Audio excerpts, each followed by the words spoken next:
रूस को भारत का सबसे करीबी और सबसे अच्छा दोस्त माना जाता है, लेकिन भारत और पाकिस्तान के बीच में तनाव के दौरान जिस तरह से पूरी दुनिया पाकिस्तान के साथ में खड़ी हुई है, उस दौरान इजराइल और रूस को लेकर लोग कह रहे थे कि ये कभी भारत का साथ नहीं छोड़ेंगे। वो रूस भी अब क्या पाकिस्तान के साथ जाकर खड़ा हो गया है? जी हाँ, भारत और पाकिस्तान में जारी तनाव के बीच में रूस ने पाकिस्तान के साथ में एक महत्वपूर्ण आर्थिक समझौता किया है। इस अरबों की डील के तहत कराची में एक आधुनिक स्टील प्लांट का निर्माण होगा और यह समझौता 2015 से बंद पड़े सोवियत निर्मित पाकिस्तान स्टील मिल्स को दोबारा खड़ा करने के लिए किया गया है। इस डील की अनुमानित लागत 2.6 बिलियन डॉलर यानी कि लगभग 22,000 करोड़ रुपए हैं, जो पाकिस्तान की अर्थव्यवस्था को मजबूत करने में महत्वपूर्ण भूमिका निभा सकते हैं। क्या है आखिर ये समझौता, वो भी आपको समझाते हैं। रूस और पाकिस्तान के बीच में ये समझौता कराची में बंद पड़े स्टील प्लांट को दरअसल दोबारा खड़ा करने के लिए किया गया है और इस प्लांट को 1970 के दशक में सोवियत संघ की सहायता से स्थापित किया गया था। ये प्लांट 1992 तक चालू रहा, लेकिन आर्थिक और तकनीकी कारणों से आखिरकार 2015 में इसे बंद कर दिया गया था। नए समझौते के तहत रूस उन्नत इस्पात निर्माण प्रौद्योगिकी यानी कि स्टील बनाने की सबसे एडवांस टेक्नोलॉजी वाली मशीनें प्रदान करेगा, जिससे पाकिस्तान की स्टील आयात पर निर्भरता में 30% की कमी आने की उम्मीद है। पाकिस्तान अधिकारियों और रूसी प्रतिनिधि डेनिस नजरूफ ने इस समझौते की पुष्टि की और इस परियोजना का उद्देश्य है कि पाकिस्तान के 11.2 मिलियन मीट्रिक टन स्टील खपत के अंतर को कम करना, जिसके लिए देश को हर साल 2.6 बिलियन डॉलर का आयात करना पड़ता है। मार्च 2025 में ही आयातित स्क्रैप और अर्ध तैयार उत्पादों की लागत लगभग 224 मिलियन डॉलर थी। इस प्रोजेक्ट से न केवल आयात में बिल कमी आएगी, बल्कि स्थानीय स्तर पर भी रोजगार के अवसर भी बढ़ेंगे। तो इस तरह से रूस भी अब पाकिस्तान की मदद कर रहा है। पाकिस्तान को इससे फायदा कैसे होगा? यह डील पाकिस्तान की अर्थव्यवस्था को मजबूत करने में मदद करेगी। स्टील आयात में 30% की कमी से विदेशी मुद्रा भंडार पर दबाव भी कम होगा, जो वर्तमान में आर्थिक संकट से जूझ रहे पाकिस्तान के लिए बेहद महत्वपूर्ण है। और स्टील प्लांट के दोबारा खड़े होने से हजारों प्रत्यक्ष और अप्रत्यक्ष रोजगार के अवसर पैदा होंगे, जिससे लोगों को नौकरियां मिलेंगी।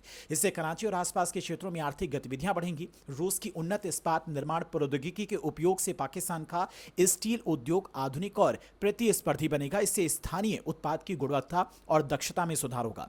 आयातित स्क्रैप और अर्ध तैयार उत्पादों पर निर्भरता कम होने से पाकिस्तान की आत्मनिर्भरता बढ़ेगी, जो कि दीर्घकालिक आर्थिक स्थिरता के लिए बेहद महत्वपूर्ण है। तो इस तरह से रूस अब पाकिस्तान की मदद करने लगा है। भारत के लिए चिंता का विषय क्यों है? यह समझौता भारत पाक के तनाव के बीच में हुआ है, जिसके कारण भारत में इस डील को लेकर चिंता व्यक्त की जा रही है। जम्मू कश्मीर के पहलगाम में 22 अप्रैल को हुए आतंकी हमले के बाद भारत और पाकिस्तान के बीच में तनाव चरम पर है। इस हमले में 26 लोग मारे गए थे और भारत ने इसके जवाब में ऑपरेशन सिंदूर के तहत पाकिस्तान में आतंकी ठिकानों पर हवाई हमले किए थे। रूस ने हमेशा भारत को अपना रणनीतिक साझेदार माना है, लेकिन इस बार उसकी प्रतिक्रिया संतुलित और तटस्थ रही है। रूसी राष्ट्रपति व्लादिमीर पुतिन ने हमले की निंदा की, लेकिन भारत और पाकिस्तान दोनों से तनाव कम करने की अपील की, जिस तरह से प्रधानमंत्री मोदी ने यूक्रेन और रूस के बीच में की थी। यह रुख भारत के लिए अप्रत्याशित था, क्योंकि रूस ने पहले कश्मीर मुद्दे पर भारत का खुलकर समर्थन किया था। सोशल मीडिया प्लेटफॉर्म एक्स पर भी इस डील को लेकर चर्चा हुई थी। कुछ यूजर्स का मानना है कि यह भारत की विदेश नीति के लिए एक बड़ा झटका है, जबकि अन्य का कहना है कि यह केवल एक आर्थिक समझौता है जो भारत रूस संबंधों पर असर नहीं डालेगा, ऐसा लोग कह रहे हैं सोशल मीडिया पर। वहीं पिछले कुछ वर्षों में रूस और पाकिस्तान के बीच में संबंध मजबूत हो रहे हैं। कई डील हो चुकी हैं। दोनों देशों ने 2023 में सस्ते दामों पर कच्चे तेल की आपूर्ति के लिए एक समझौता किया था। इसके अलावा कराची लाहौर गैस पाइपलाइन परियोजना पर भी काम चल रहा है। सीधी समुद्री कार्गो सेवा की शुरुआत भी दोनों देशों के बीच में बढ़ते व्यापारिक संबंधों का संकेत है। रूस का कहना है कि भारत और पाकिस्तान के साथ उनके संबंध अलग अलग हैं और इन्हें एक ही तराजू में नहीं तौला जाना चाहिए। वहीं रूसी प्रवक्ता दिमित्री पेस्कोव ने कहा कि भारत हमारा रणनीतिक साझेदार है, लेकिन पाकिस्तान भी हमारा पार्टनर है।